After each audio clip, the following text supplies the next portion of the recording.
first, let me thank our panelists here to have this kind of representation from leagues in North America. It's a pleasure to have you all here. This is going to go quick, half hour.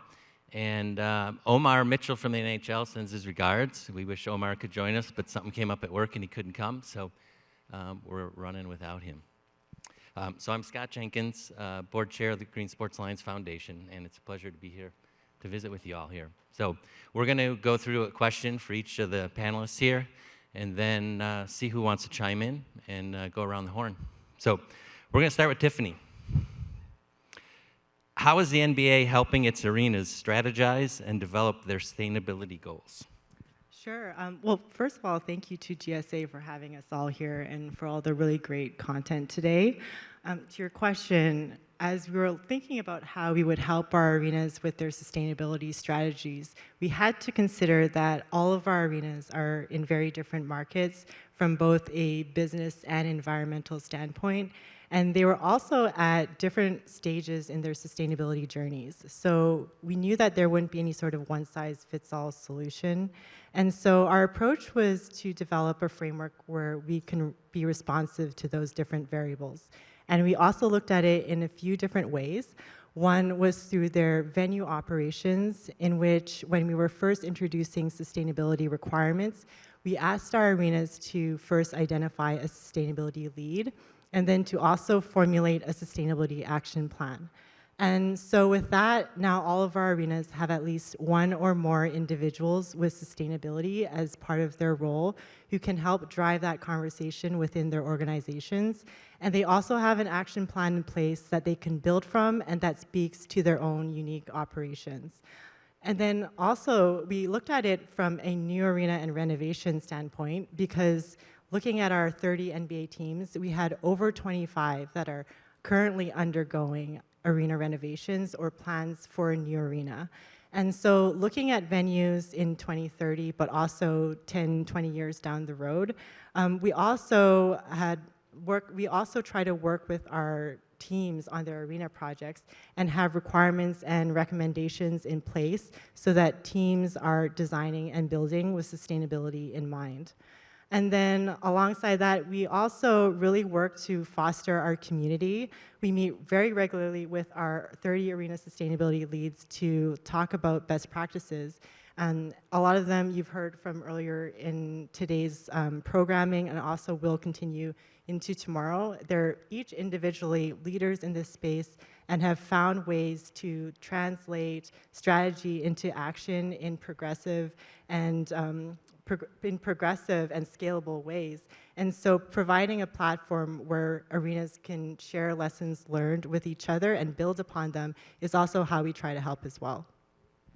You know, one thing I was thinking as you're talking, I'm with Athletes Unlimited. We're a network of women's professional sports leagues, but we don't own any of our venues. And so as coming in as tenants, one thing that we try to do is have a whole list of things that we would like to see when we are renting the venues. And so having some of those echoed, some of the things that you're doing echoed from tenants that come in and want to rent I think is important. And our venues aren't as big as the ones you're dealing with, but it does, I think, create some ability to keep the drumbeat going. So eventually, as they do renovations, they think about the things that tenants are thinking about, and that sort of thing. Christina, the NFL has seen impressive sustainability work at Super Bowl and from individual clubs, especially in local communities. Over the past couple of years, you've been tasked with working to build a stronger foundation and more alignment at the club level, at the league level. Can you share what the process has looked like for you and how you're building in existing efforts to shape the future of NFL Green? Thank you. So, so for some context, I started at the NFL 8 years ago, and my initial job was in community relations, which I'm still in, but running some of the league's national campaigns, Crucial Catch, My Cause, My Cleats, Man of the Year. And at the time, a lot of you in this room might know we had some great, and we still have some great consultants in the space, Jack and Susan Grow, who were a power team and are a power team that were single-handedly leading all things NFL green, sustainability, operations, and community greening. I would say probably 3 or 4 years into me working at the NFL, there was all of a sudden this influx of partners and potential new partners for the NFL. And all they would ask about is, what are you doing in the sustainability space? So I was tasked with, I will be very transparent in saying I have zero sustainability background. And so it was a little intimidating for me at first, but what I am really good at and passionate at is bringing people together that are passionate about a cause. So I was tasked with internally and externally finding the key stakeholders for sustainability within the NFL, not only at the league level, but also with the clubs. And so as that need continued to increase with all of these partners asking what we're doing, we wanted to expand our team internally because we knew that not only Jack and Susie could do it themselves. So we brought in NG and Ryan's here, and they've done a tremendous job from an operational standpoint at Super Bowl and tentpole events, and then Jack and Susan work primarily on community greening. That being said, I have to say that over the many years, we've had some incredible clubs going above and beyond in sustainability that I had heard about over the years. So my first stop in creating a strategy was not only working with GSA, but working with the Eagles, the Seahawks, the Chiefs, and the Falcons, who, to be honest, I just sat with them over time for like a year or two just to understand what the heck I was doing in the sustainability space, and really leaning on them, and I call them our club sustainability committee, to tell me and to advise me on what they think we should do, kind of from the league level, but also from the clubs. And so from that, it sounds silly, but we had to figure out, similar to you, like who at each of our clubs was responsible for sustainability in some way, but then also the venues, because not all the time do the clubs and venues talk as much as we might like them to. And so once we found out who those people were, we ended up having the all 32 best practice sharing calls. And then once that was going well, we were like, well, we want to see some improvement, but you can't improve things without a strong foundation and some data to back that up to figure out where people actually are and what they're doing. So Christy from the Seahawks, who's been like a mentor to me in the sustainability space, she introduced us to Aptum, and so we've been working with Gabrielle and Monica, and the majority of our teams last summer filled out the Sustainable Sports Index, and then this past spring, they were able to give us an entire league report of where we are as a league, and then I'm happy to announce that within the last 2 weeks, I was actually able to meet with executives, or last month, to meet with some executives to come up with some league-wide goals so that we can all improve in the space. So that's a long-winded answer, but all of that to say is I am so indebted to not only our clubs, but also the Green Sports Alliance, because it's very rare that in this industry that all of us are able to collab with one another, and they provide these league-wide calls for us to continue to learn. So thank you. Nice work. Turning it over to Hillary. As you consider 2030, how are you factoring in climate?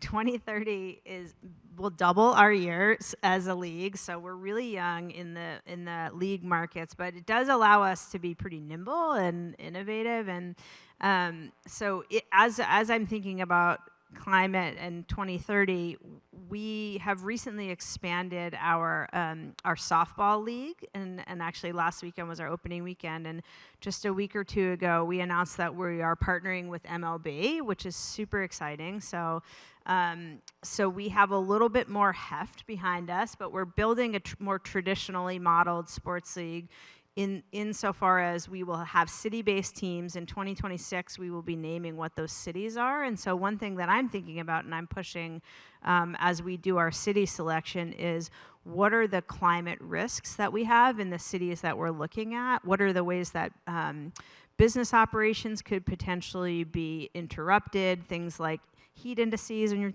softball is obviously an outdoor sport, air quality, all of the weather-related disruptions that will potentially influence how the operation and therefore the revenue is disrupted, and trying to find cities that have fewer of those. Now, it's a harder thing to do, but it is something that we have the ability to do a little bit more of, as opposed to some of the other sort of more mature leagues that have more complicated decision-making structures. I would say we're one of those. At the PGA Tour, we're definitely needing to think about climate, but having to, a little harder to make decisions because we have tournaments that have been there for a long time.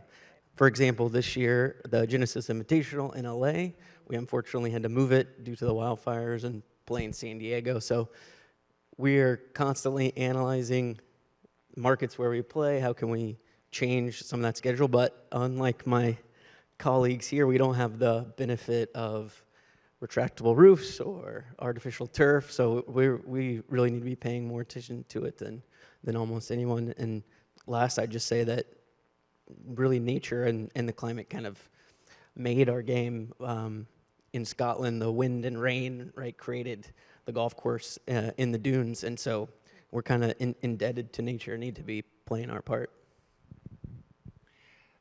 Recently, I was in St. Pete to go to an IndyCar race, thanks to Logan and the folks at Penske, and Diana Deem and I were there, and it was impressive. You guys are doing some great work.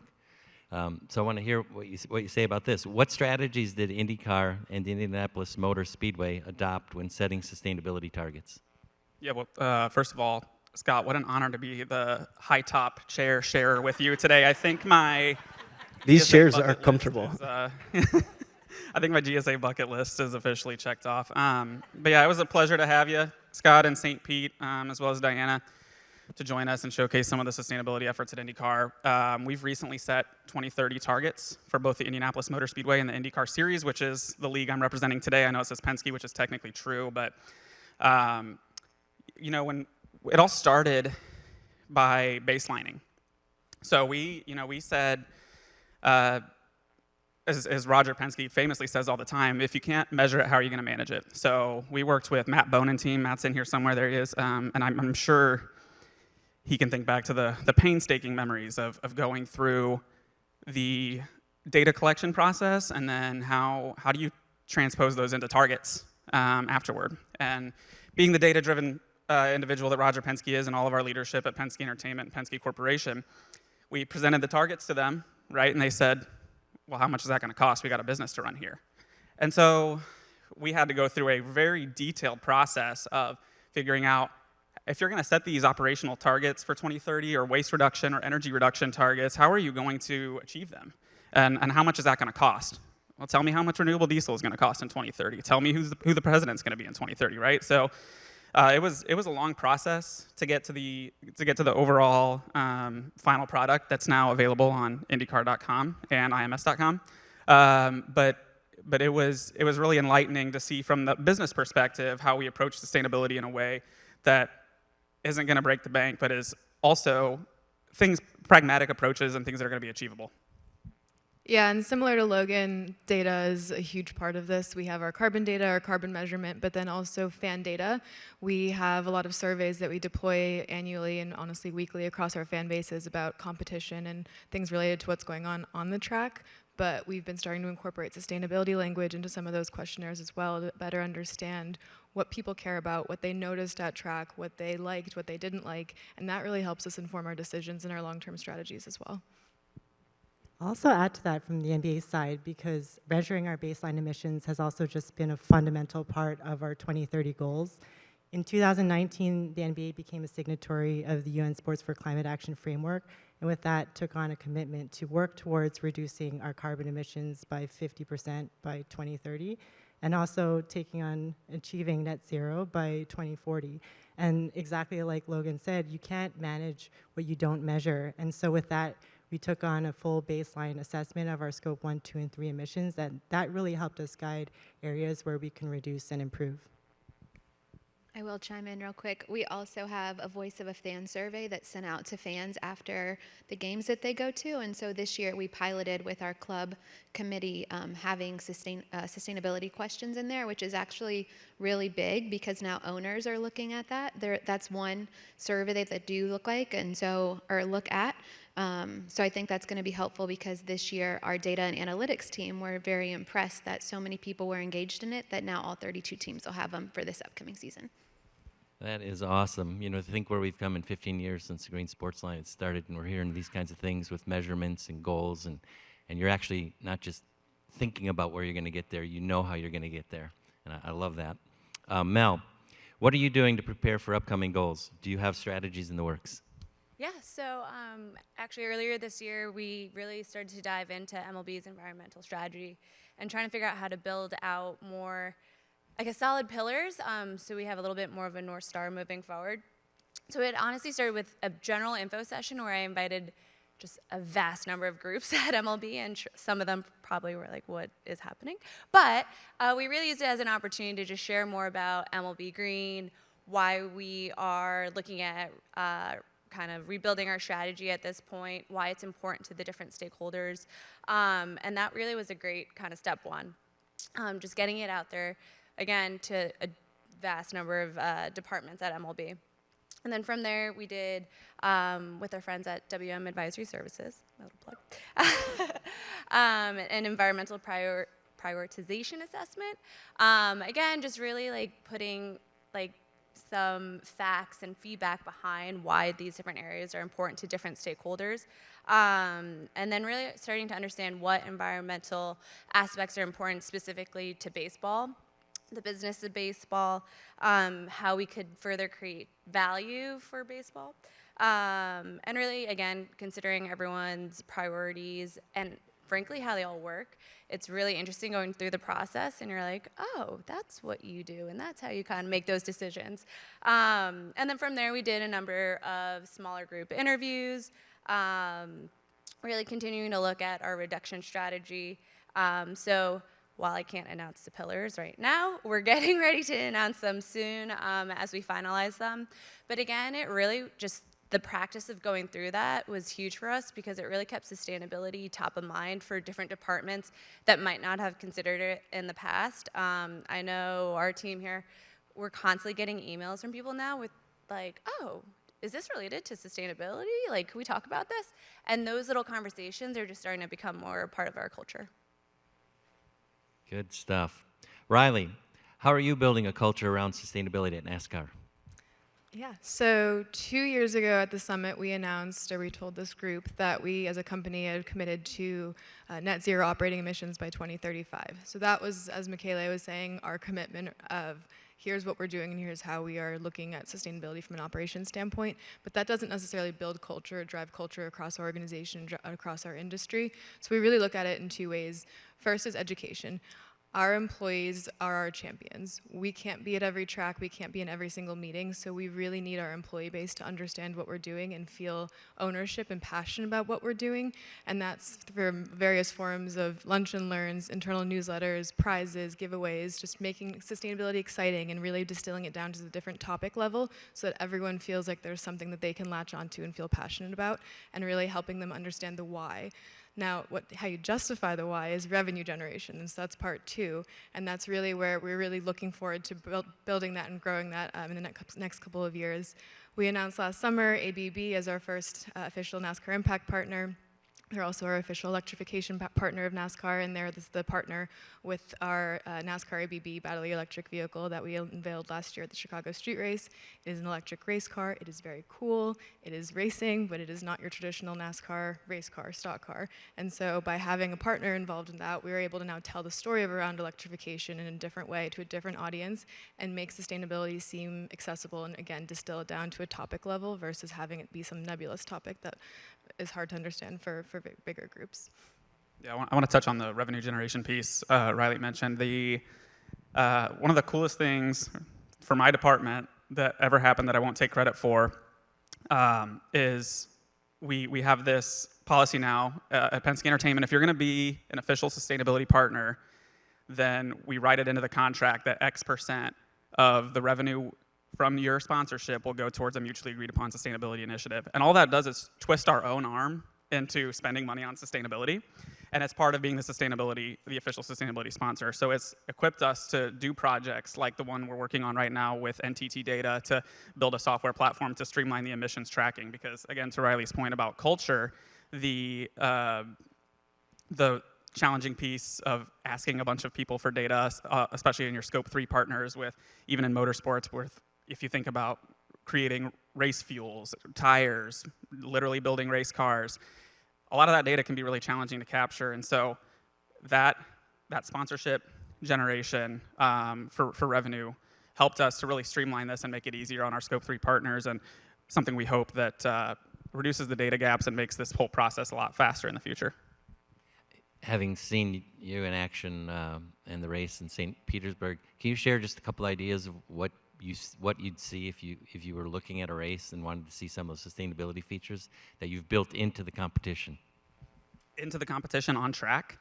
So we just released our hybrid unit last year, almost a year ago now, which has been a really cool upgrade and an aspect. One thing I think the IMSA team leans into really well is the tire degradation with their sports car series, and so I would like to see that in the future, and I think we will. Hint, hint at some announcements in the future about what.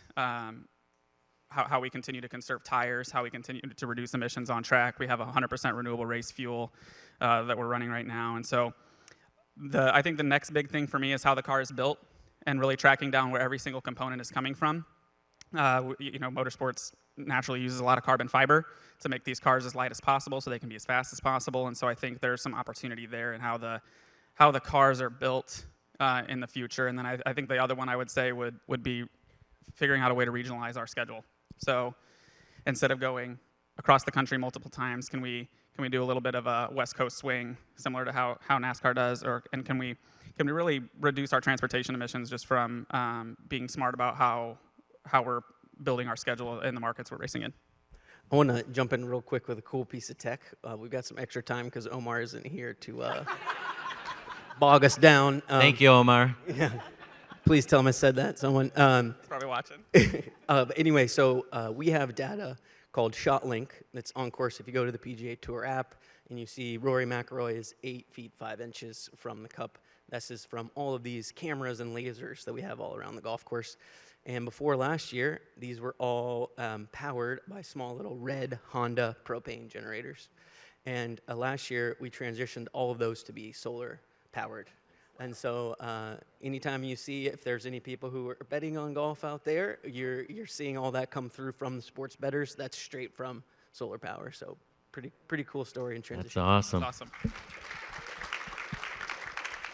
All right, well, you get to keep the mic, Brazos. You're going to bring us home here with the last question, and we're going to have a couple minutes left over, so think about if there's any closing remarks you guys would like to share, unless Brazos takes the next 7 minutes and 25 seconds. He might unseat Omar and being long-winded if he does that. Just kidding about Omar. How is the PGA Tour thinking about sustainability as revenue?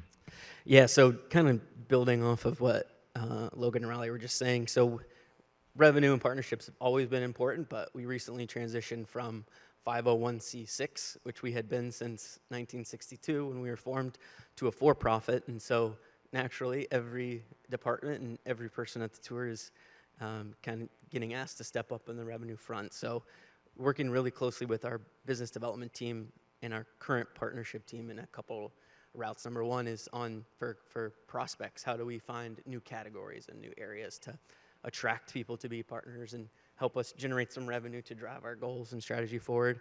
Number two, all of the 100+ partners that we already have, how do we leverage the things that they are good at and the things that they could help us with and passions that they have around sustainability. So working really closely with our current partnerships team. And then finally, we have the tournament level as well, kind of more similar to the team level. How do we help our local sales reps understand the category, understand what they're selling? It can be so complex and large. How do you break down sustainability into manageable categories and explanations that they can then explain to someone that they're trying to sell to? So kind of having this larger approach to hopefully keep us moving forward and moving in the right direction as well. So, and I can definitely not talk for another 6 minutes. Well, we have 5 minutes left, so I'm going to pause here and see if anybody has any closing thoughts they'd like to share with the crowd. Or you're all off the hook and you did a great job. That's good too. Well, one thing I was just thinking while you're talking, Brazos, is that the idea about sustainability as revenue, I mean, we haven't cracked that yet. I'd say we're still working on just the revenue part. But that said, back to being like small and nimble and hopefully exciting, like the MLB bought into us, so we got to have something going for us. It must be cool. Right? There's got to be something cool. Is we can craft a pretty cool opportunity and storytelling you know, we can craft a cool story, and because our team is trying to think about how do you know, reach new markets, and brands are getting like, they're like women's sport curious, I'd say. Maybe they're a little bit more like for the W and NWSL, PWHL, but anyway, there are some opportunities. So I would say, like, in terms of sustainability as revenue for us, like even just you know, stuff that in kind, you know, things that we can do together and tell a story together, I think are opportunities in the women's sports market, especially the non-soccer and golf and basketball markets. All right. Well, we're gonna close it out early. I just want to say thank you very much. You guys are rock stars. As we get closer to 2030, I can't see what this panel has to say in 5 years. Thanks so much. Appreciate it.